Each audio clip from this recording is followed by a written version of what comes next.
Malungkot na naupo si Kayla sa gilid ng kama. Ramdam niya ang lungkot na parang tumawid mula sa mga mata ni Red papunta sa kanya na ngayon ay bumabalot sa kanyang buong sistema.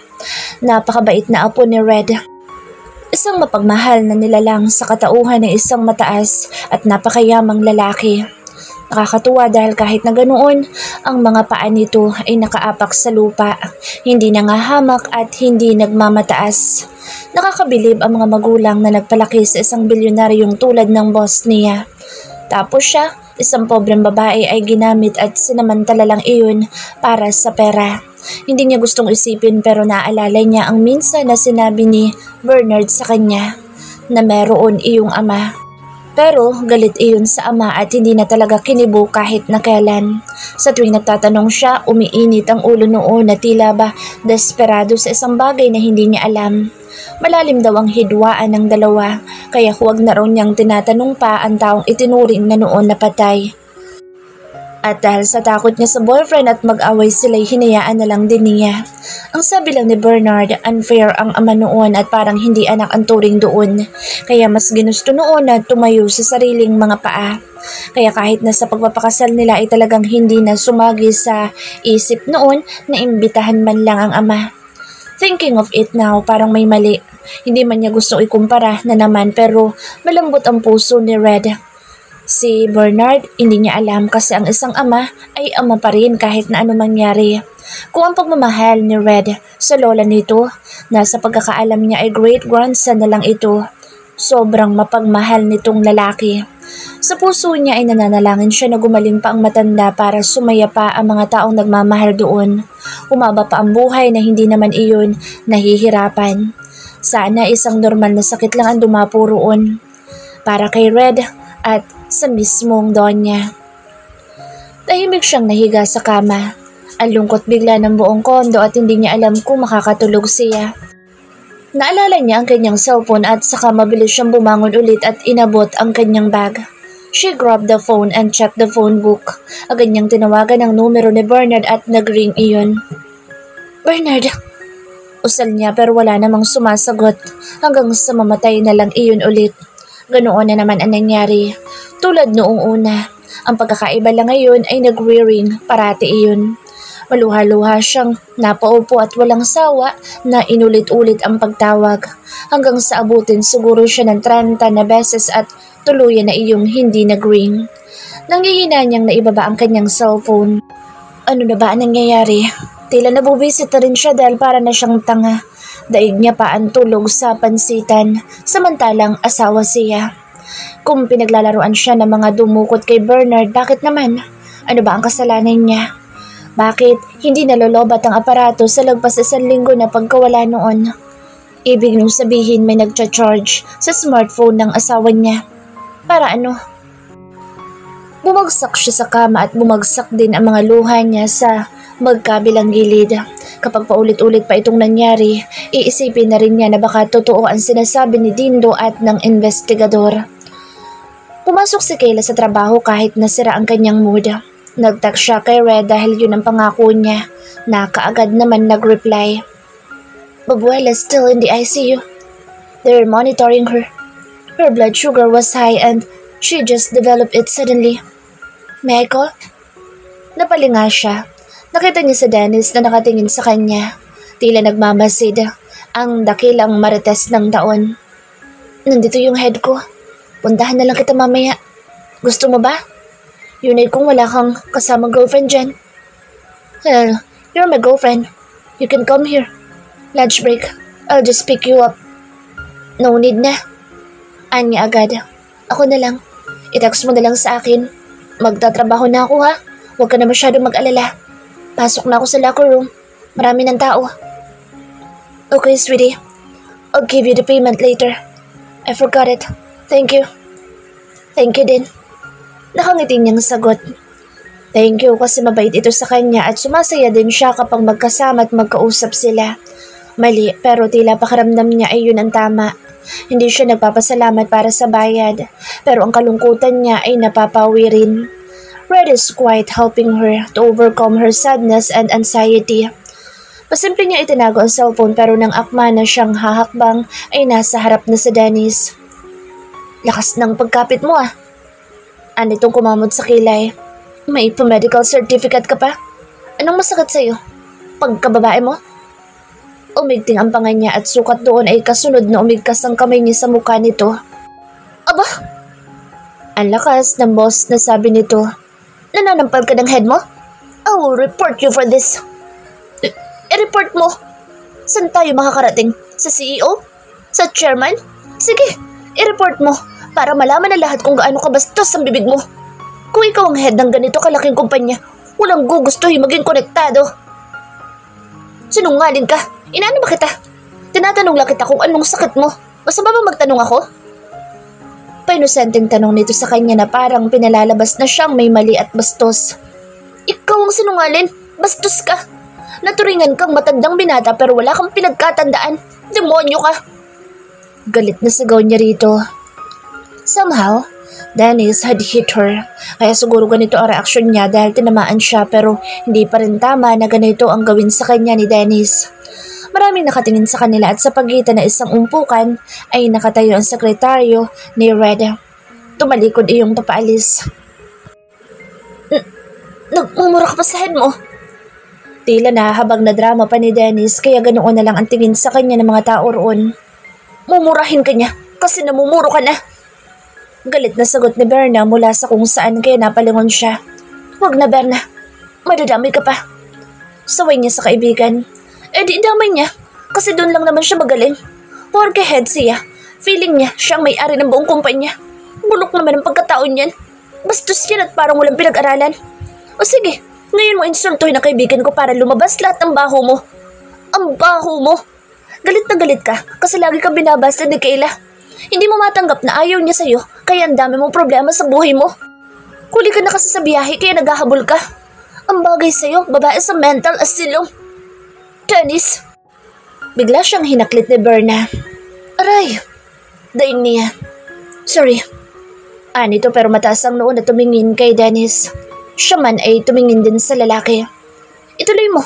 Ang hinahamon mong report sa akin at haharapin ko. Bastos na matanda. Galit na sabi rin niya pero hinila siya ni Berna papunta sa locker room. Humahangol siya sa galit. Wala pa sa kanyang nagsasalita ng ganoong kabastos at hindi siya papayag. Oo, hindi siya perpekto pero hindi rin naman Diyos si Dennis para husgahan siya at pagsalitaan ng kung ano-ano. Walang imik si Kayla habang nagpapalit ng damit para talaga siyang tinamaan ng kidlat kanina nang tahasan siyang bastusin ni Dennis.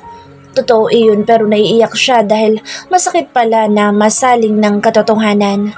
Kahit na ba may dahilan ang ginagawa niyang kagagahan, para pa rin siyang sinaksak. Ano nangyari sa inyo ni Sir Dennis, Kayla?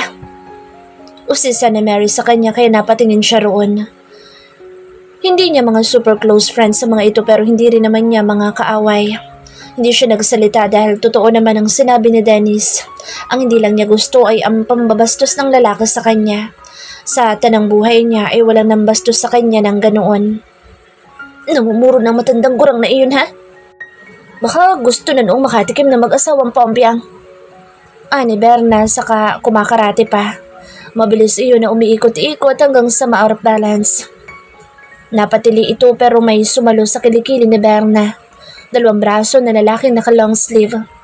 Mabilis na hinatak ni Kayla ang best friend at napatingala sila sa lalaki. Nakatingin iyon kay Berna. Iyon ay parang kakambal ni Sunghoon ng Enhypen. Pwede ba kitang makausap, Miss Enriquez? Tanong noon. Ako po si Miss Enriquez. Anya kaya nalipat sa kanya ang mga mata noon. Napahagikik naman ang mga kasama nila. Let's talk. Ano yun sa kanya saka tumalikod matapos nasulyapan sa Berna. Sumunod siya matapos na mapatingin din sa kaibigan. Wala naman siyang choice kung hindi ang sumunod. Secretary ito ni Red, kaya ano magagawa niya? She saw this man earlier watching her and Dennis. Saan po tayo pupunta, sir? Tanong niya sa lalaki nang isakay siya nito sa lift. Sa taas. Hindi siya umimik. Wala naman doon sa Red ngayon. Bakit kaya siya nito kailangan? Nang makarating sila sa taas, ay sa mesa sila nito tumuloy. Naupo siya nang imwestro nito ang silya. Ano nangyari kanina? Tanong nito. Po? Aniya. Diyos ko naman, bakit pa ba nito tinatanong iyon? Hindi naman niya masasabi dito dahil nakakahiya. Yung sa lobby, I saw everything. Mukhang hindi maganda ang nangyari dahil sinampal mo ang head mo. Napayo ko si Kayla at hindi dumipensa sa sarili. Nag-report na kaagad siya dito. Hindi ka ba magsasalita? Head siya ng departments niyo. Balibalik na rin man ang mundo, the company trust him. Patuloy na lalaki pero ano pa ba ang sasabihin niya kung nauna na pala iyon na magpaawa? Bakla siguro talaga si Dennis kaya siya ang pinag-iinitan. Speak up, Miss Enriquez. I want to know your side. Kinakamusta ka lang daw niya pero galit na galit ka na raw kaagad. Sinungaling talaga ang matandang iyon.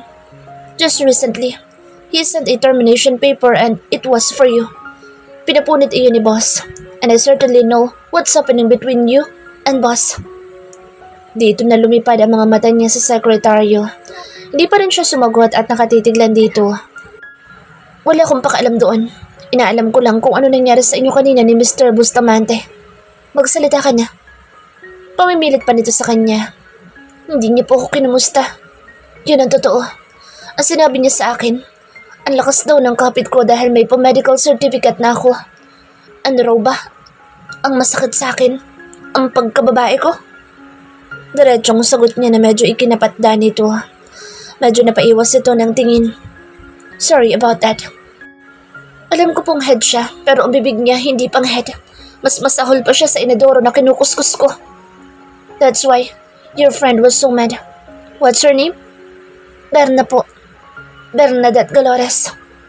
See. Tumango-tango ito pero parang naiibahan siya. Parang may gusto ito kay Berna.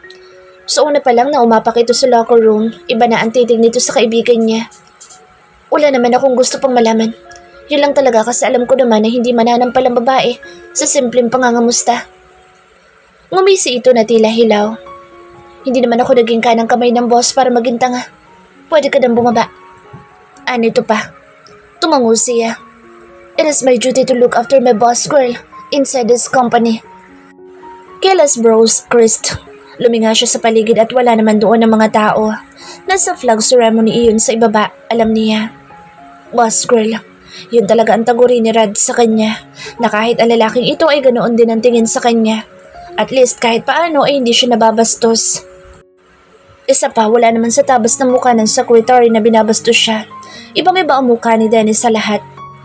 Mukha iyong manyakis na nalipasan ng panahon. Bababa na po ako, sir. Tumango ito sa kanyang paalam. Pagsabi kay Berna, Melo ang pangalan ko. Melodio Zandrua. Muntik siyang matawa pero pigil niya ng sobra. Kaya lang ganoon na lang ang titig nito sa mukha niya saka kumamot. Melo na lang. Ang pangit kasi ng Melodio. Nito pa kaya hindi na niya napigil pa.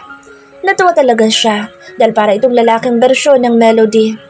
Tutuksoin niya si Berna at Melody na ang itatawag niya. Tumuloy siya sa pagbaba at katatapos pa lang ng flag ceremony. Sa locker room ang punta niya para magbihis na. Siguradong sa banyo ang tuloy ng mga kababaihan para mag-retouch kaya maya-maya na siya lalabas. Habang nag-iiso siya sa loob ng kwarto na iyon ay kinuha na muna niya ang cellphone. Numero ulit ni Bernard ang hinanap niya. She called it again. Kanina ay parang namatay iyon sa walang sawa niyang katatawag pero ngayon ay buhay na ulit iyon at nagre-ring. Ang dibdib niya ay parang mabibiyak na naman sa kaba. Napatikal ang likod niya sa sinasandalan na metal. Ang laking gulat niya nang may sumagot doon. Bernard. Naluluha na nakagat niya ang labi. Parang hindi na siya humihinga sa paghihintay na marinig ang boss ng mister niya na sasagot sa kabilang linya. Hello? Malanding boss na isang babae ang sumagot tapos ay humagik-hik. Para siyang na-stroke sa kinatatayuan niya. Ngumanga siya at napalunok ng laway. Bernard. Karalgal na sabi niya dahil may bumaras sa kanyang lalamunan. He's sleeping. What do you need? Mataray na tanong pa noon sa kanya kaya hindi siya nakahuma. Paano na may babae na sumagot sa kanya? Gusto niya isipin na nakuha lang nito ang aparato ng asawa niya pero kahit na pagbuhol-buhulin niya ang bawat parte ng kanyang utak, hindi siya maniniwala sa ganoon.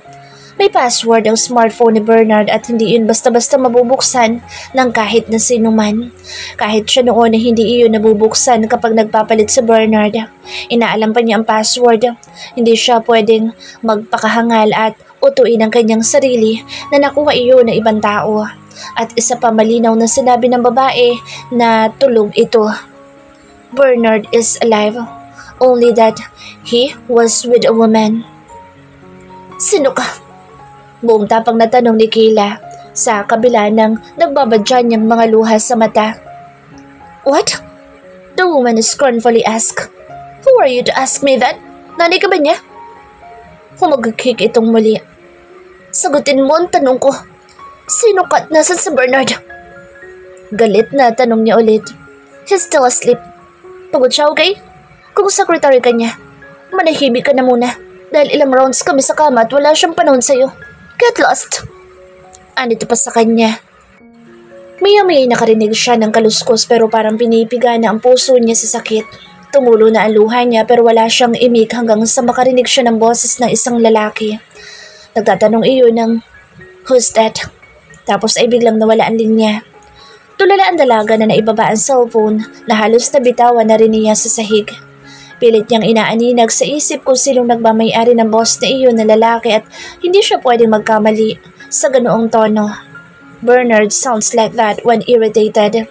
He was fooling her. But why?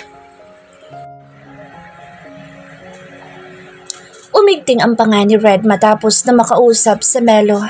The precious woman who caught his attention and interest just got bullied by Dennis Bustamante. Again. Si Melody na nagsumbong sa kanya kanina nang nangyayari. Ang pinamamatahan lang niya ay kung may lalaking aaligid kay Kayla. Sa kasamaang palad, isang lalaking walang ugali at respeto ang umaligid doon.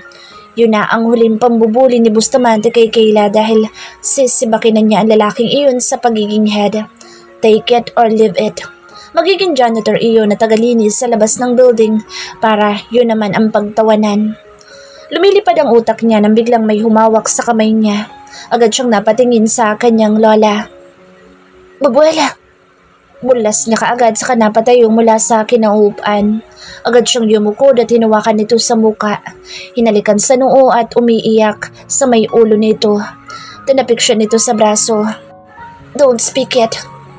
It might harm you, he said and wiped his tears. Tumango ito at kumurap. Stay strong, Babuela. Baka ipakilala ko na sa iyong first girlfriend ko one of these days. Okay lang ba na kahit may isang linggo pa lang ganito nang nararamdaman ko? Unusual? Masayang tanong niya.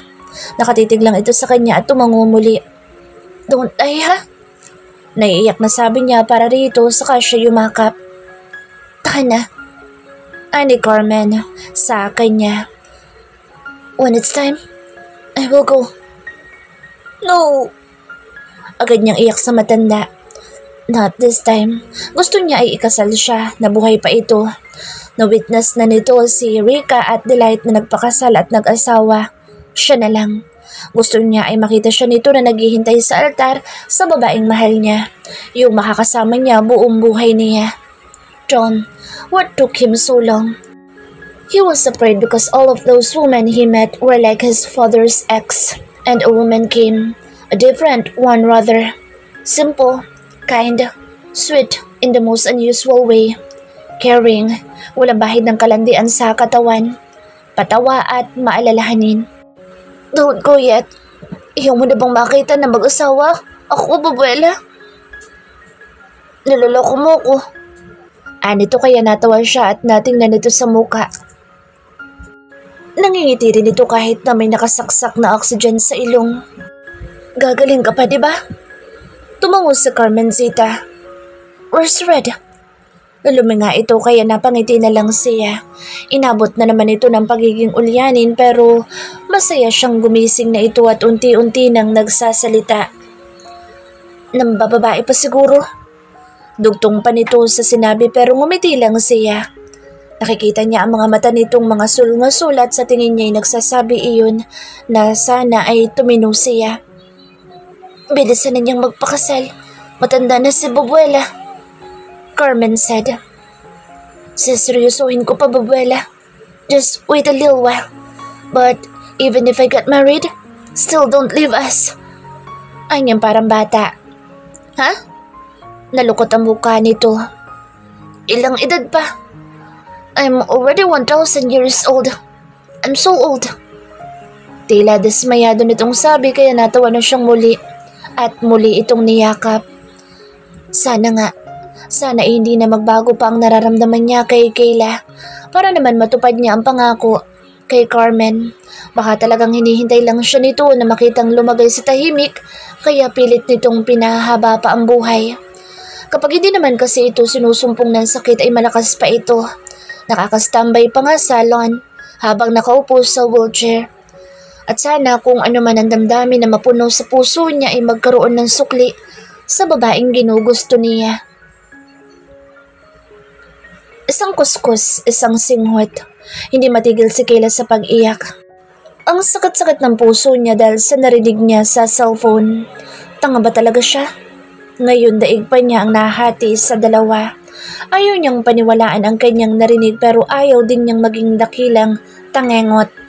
Hindi na tuloy niya maintindihan kung ano na ba ang kanyang dapat na isipin. Masyado tuloy siyang nahihirapan pero napakalakas ng kutob niya ngayon na niloloko siya ni Bernard. Kung totoo man, dapat ay mag-usap na sila at matapos na ang lahat. Ano kayang ginawa niyang mali at ginawa iyon ni Bernard sa kanya? Sobrang sakit kung tama man ang kanyang womanly instinct. Nagbenta siya ng sarili para sa isang walang kwentang lalaki na mukhang niloko lang siya ng 3 taon. She ignored all his tantrums, his arrogance, ang pagiging matiisin noon kapag sila ay nag-aaway. Na ni kamustahin siya ay hindi, na ni isin siya ay hindi. She thought those were all part of being in a relationship. Akala niya normal iyon sa nag-aaway dahil pagkatapos naman ay sinusuyo din siya. Makalipas ang 3 araw. Unang boyfriend niya si Bernard. Ang tanging gusto lang niya doon ay hindi iyon mapilit kapag sinasabi niya na ayaw niya ng halikan at sex. Kahit na mukhang gigil iyon sa kanya, hindi siya nun sapilitan na ginagawa ng mga bagay na malalaswa. Ngayon gusto na niyang isipin na baka kaya okay lang doon ang ganoong setup ay dahil may pamalit din iyon sa kanya. What is really happening to them? May sila pa ba o siya na lang na mag-isa? Bigla niyang naalala ang marriage contract. Kailangan niyang mahabol iyon at baka sakali na pwede ba iyon nabawiin. Bakit naman ngayon pa ito nangyari kung kailan nakapagpasa na siya at 3 araw na ang nakakaraan? Kailangan niyang makapunta sa civil registrar. Diyos ko, para siyang nalulumo. Sa inis niya ay kinuha na naman niya ang kanyang cellphone at nag-text sa numero ni Bernard. Kayla was really mad. Gago ka! Kausapin mo kung demonyo ka. Hindi yung nagtatago ka.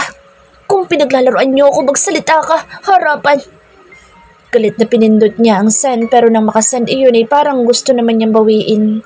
Baka talagang niloloko lang siya ng gumagawa nito at ang totoo ay bihag ng mga iyon si Bernard. Umiiyak na napaupo siya sa takip ng toilet bowl. Napapikit siya at nanalangin sa isip. Sana naman iwag siyang pabayaan ng Diyos at malaman niya kung ano ang totoo sa nangyayari. Wala naman siyang ginawang masama sa buhay niya kaya alam niyang kakampi niya ang Diyos. Kahit na may pagkakamali siya ngayon, naniniwala siyang hindi siya pababayaan ng langit. Basta mas matimbang ang pakiramdam niyang niloloko na siya ni Bernard. Tumayo siya at saka lumabas sa cubicle pero nandyan na si Berna.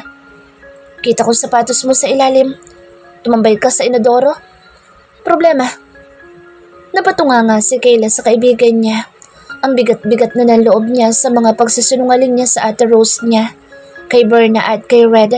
Tapos ngayon, mararamdaman niya na mali ang tao na pinaglalaanan niya ng lahat. Tumawag ako sa number ni Anya na hindi pinangalanan. Nagre-ring. Matamlay na dugtong niya. Nanlaki ang mga mata nito.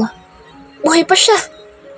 Natutuwang sabi nito sa kanya pero sa kauna-unahang pagkakataon, matapos na mawala si Bernard, ngayon lang siya hindi naging masaya sa kaisipan na buhay pa ang mister niya.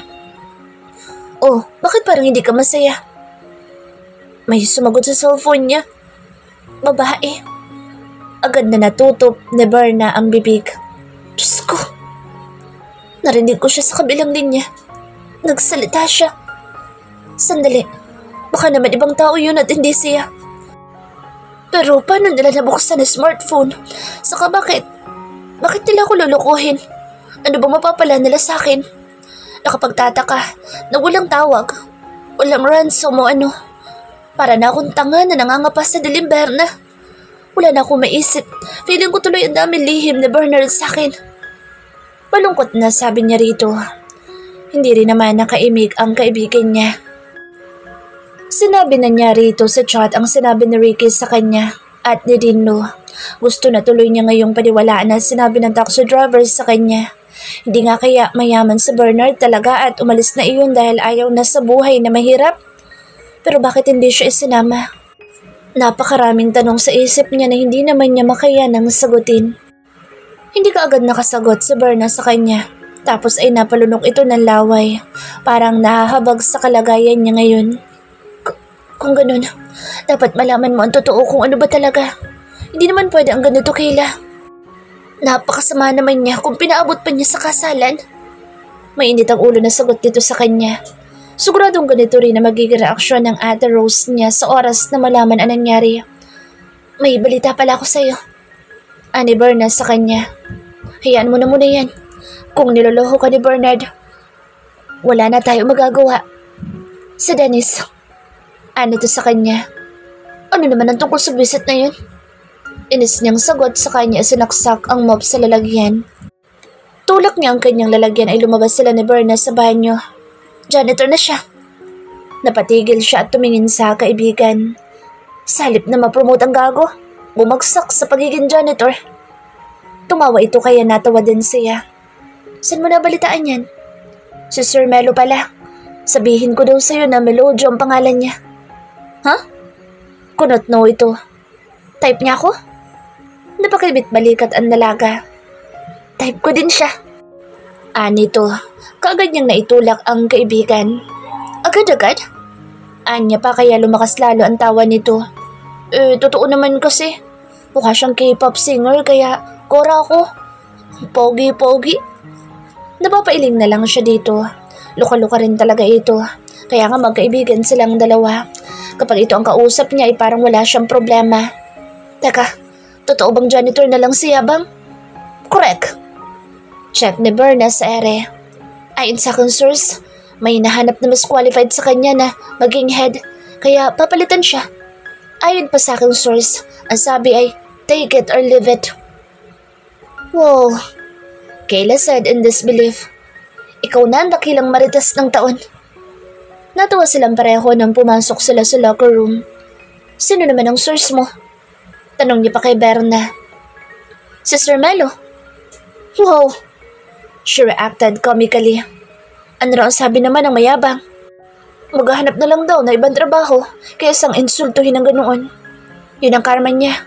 Sobrang yabang kasi. Kala mo kung sino. Ano, sasabay ka ba sa akin sa pagkain o may lakad ka? Sa kantil lang ako. May aasikasuhin. Ibig ba dun sabihin wala tayong head ngayon? Kailan effective yung kay Dennis? Effective today. Hinahanap ka kanina ni Sir Melo at ibabalita sa iyo. Medyo mabango ang pangalan mo sa kanila ngayon ha? Napasabit pa ako. Rush down niya ako. Natawa siya sa kilig ni Berna. Parehas na mabilis ang dalawa, walang keme sa isa't isa. Bakit siya nga ay nakikipag-sex nang wala namang relasyon? May asawa pa siyang tao. Di kaya dapat na siyang matras sa kasunduan nila ni Red? Para saan pa at magpapatuloy siya kung ang pinaglalaanan naman niya ay walang kwentang tao pala? A part of her wants to pursue it. That part that still holds on that Bernard was not the one behind this bad joke. She hopes so. Hindi niya alam kung ano magagawa niya kay Bernard kapag nalaman niyang pinaglololoko lang siya noon. Kung may kapiraso man sa kanya, ang nananatiling nakakapit, yun ay ang kanyang konsensya. Ayaw niya lang talikuran ang obligasyon niya sa asawa niya at masisisi siya sa huli. Ang nakakainis lang kahit isang pamilya noon ay wala man lang nakakaalam sa nangyari. Parang putok sa buho si Bernard. Di kung saan niya hagilapin ng mga magulang noon ay hindi niya alam. Kasalanan din naman niya kasi hindi niya pinilit na alamin iyon. Bakit? Totoo ba na may pamilya si Bernard? Isa na naman iyong tanong ngayon sa kanyang isipan. Kasalanan ba niya kung naghihinala na rin siya sa pagkatao ng asawa niya? Naghiwalay sila ni Berna sa may papuntang kantin at siya naman ay magta-time out. Kinuha niya ang cellphone kapag kuwan para mag-text kay Red pero sandamakmak na text and missed calls na pala ang nandoon. Hindi niya naramdaman ang vibration sa bulsa niya. Hindi na niya binasa isa-isa mga text dahil ang dami. Makulit pala si Red. Minasa lang niya kung saang ospital naka-confine ang sinasabi nito na babuela. Makikilala niya isang pinakamatandang tao sa buong mundo. Nakakatuwa. Makikilala niya isang bilyonarya na sikat noong kapanahunan. Nandito ako sa exit. Kaka-time out lang. Punta na ako sa ospital. Wait lang. Hindi niya inaasahan na magre-reply iyon kaagad. As in, agad-agad na mukhang nakabantay talaga iyon sa aparato. Isasabay ka ni Dad. Shit na malagkit. Bakit siya isasabay? Hindi naman sila close. Ayoko, nakakahiya. Magta-taxi na lang ako. Sige na, babay na. Pupunta na ako sa ospital. Maglalakad lang ako papunta sa labasan. Ang lalaki ng hakbang niya, papunta sa sakayan. Hindi na niya pinagtuunan ng pansin ang mga reply ni Red dahil nahiya siyang sumabay sa ama noon. Maya-maya ay tumatawag na iyon. Inis na sinagot niya ang cellphone niya. Bulalas niya kaya natawa ang binata sa kabilang linya. Sumabay ka na kay Dad. Mabait sa Dad. Yun ang nakakahiya. Mabait siya kaya ayoko. You're silly. Red replied chuckling. Kapag pala hindi mabait ay okay lang na sumabay. Wait there. Dad is coming your way. Diyan ka lang sa may exit. Red naman kasi. Napapapadyak niyang sabi pero nakita niya ang tatlong sakyan na tumigil sa may tapat niya. Bumaba ang isang lalaki na nasa unahan na sakyan tapos ay binuksan ang pinto ng nasa pangalawang sakyan sa passenger side. Sakay na, miss.